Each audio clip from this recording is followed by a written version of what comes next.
रगूं थियूं रबाब। अल्लाह जो ज़िक्र सम्झण लाइ सम्झाइण वारो लाज़मी आहे। जीअं चयो थो वञे त क़ुरान पाक ऐं हदीस शरीफ़ खे बस पढ़णु घुरिजे। बहितरीन अमल ऐं आदत आहे। जेकॾहिं असां हदीस शरीफ़ ऐं क़ुरान पाक ते अमल करण वारा थियूं हां, पोइ असां डॉक्टरनि जे बदिरां मस्जिद ॾांहुं रुजू करियूं हां। सम्झण ऐं सम्झाइण लाइ तफ़सीरनि जी ज़रूरत पवंदी आहे। ये तालीम ऐं अक़ल खे तरबियत जी ज़रूरत ज़रूरु पवंदी आहे।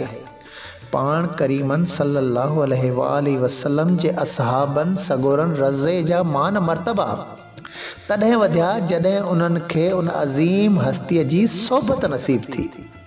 न त अबू जहलन जी कमी त कोन हुई। ये ताबईन रज़े खे वरी असहाबन सगोरन जी सोबत नसीब थी।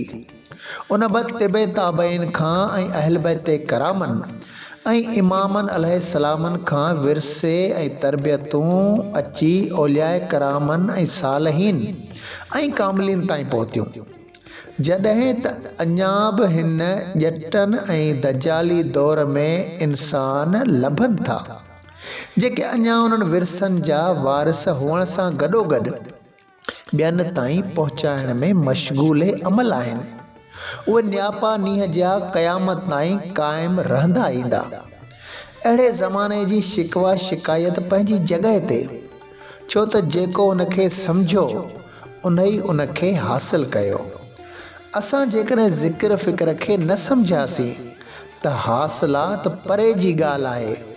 छाजे करे जिस्म लाइ डॉक्टर साहिबान हलण ऐं डोड़ण खे लाज़मी करार ॾियनि था, ईअं वीचारे रूह खे आराम ऐं राहत लाइ ज़िक्र जो रगनि में हलण ऐं डोड़ण ज़रूरी आहे।